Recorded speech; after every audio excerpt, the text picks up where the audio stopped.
who defines the values? Or who doesn't actually have values? When people talk about values sometimes, there's one part of the world that has assumed the sole responsibility and the monopoly of defining values. So the rest of us have no values. We've just to keep learning from these ones who define the values.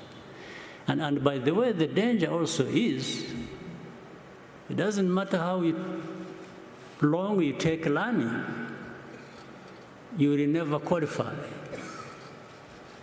You will just always be branded somebody who has no values or who comes from a place where there are no values. So I want to put this case clear.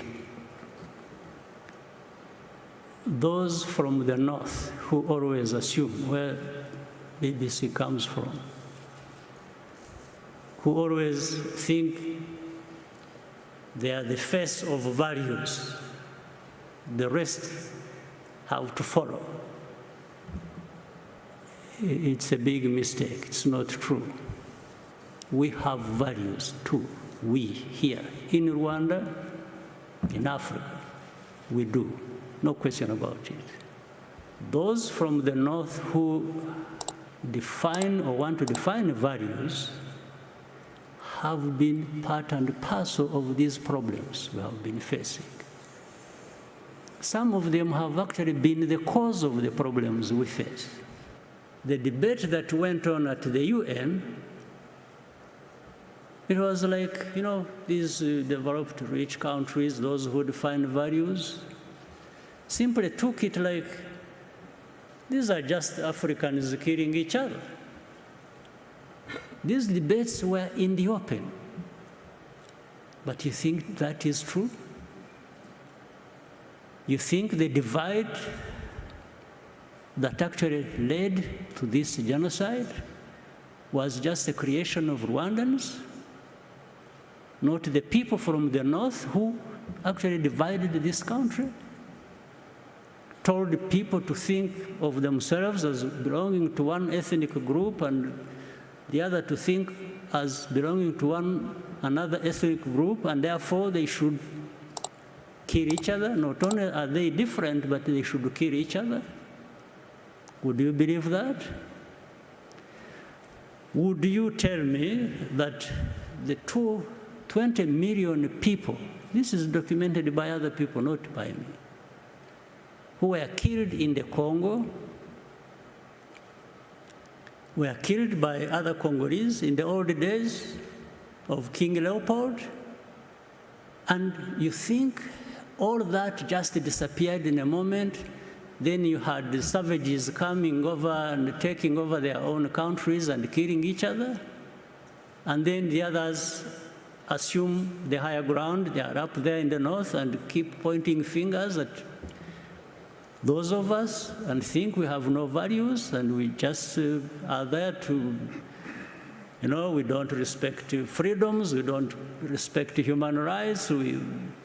Sure, you think so? BBC, you think so? You take time, you broadcast, and from morning to evening, this is literally just abusing people.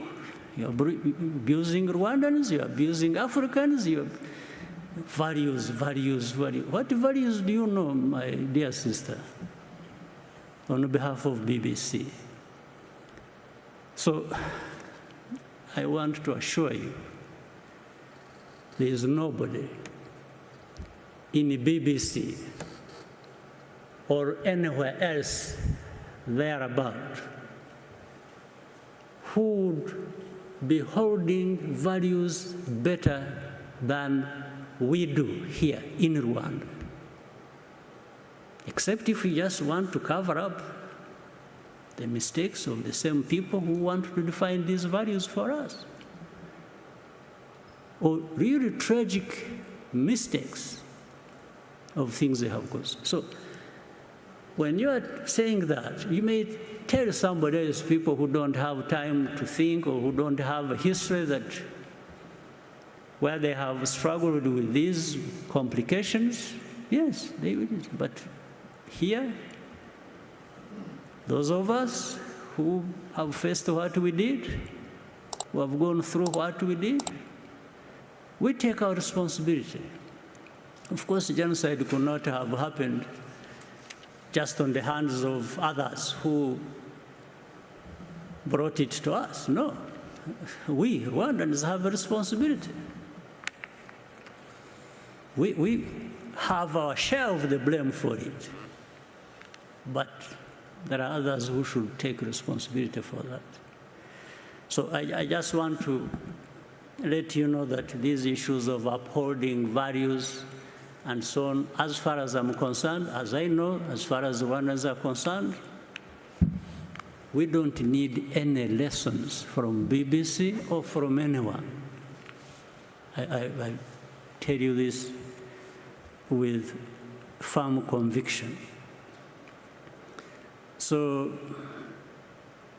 democracy or people in prison you're talking about, there is nobody in Rwanda who is in prison that should not be there, because you have a justice system that is actually functional and is fair.